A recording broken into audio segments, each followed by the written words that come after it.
A major update in an I-TEAM investigation that you first saw here a year ago. The residents of Fairway Oaks have filed a class action lawsuit.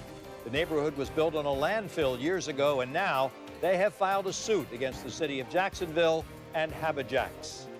And this is the view of the Fairway Oaks subdivision from Sky 4. It was built by HabiJax 16 years ago. Residents have been begging the city for help for the past decade after their homes' foundations began splitting and sinking. The attorney who filed the lawsuit spoke with Channel 4's Francesca Amaker. And Francesca, this is big news for those long-suffering residents.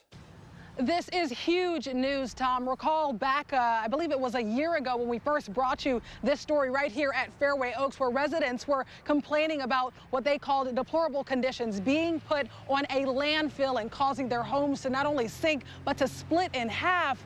But just last week, we got wind that there was a lawsuit, and I was able to speak with the attorney that just filed it. Now, let's just go ahead and break that lawsuit down for you here. Now, count one states that there was a breach of contract against HabiJax, and that section states that the residents were sold properties that were built on a former city dump and that those homes are not habitable. That count also states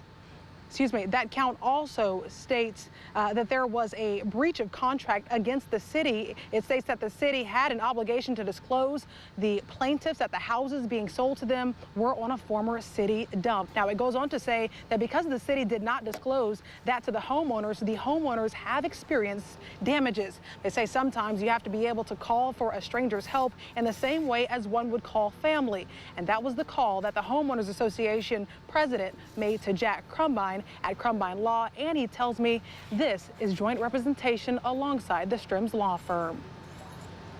The complaint itself, yes, it's 51 pages. It is a complaint that fundamentally involves breach of contract, negligence, and various other counts, including misrepresentation. And there are many more counts, including violation of building codes and even common law fraud. Coming up at 11 o'clock, we'll be digging deeper, looking further at that lawsuit that has multiple counts. That'll be all new at 11 o'clock. I'm live at Fairway Oaks. Francesca Amaker, Channel 4, the local station.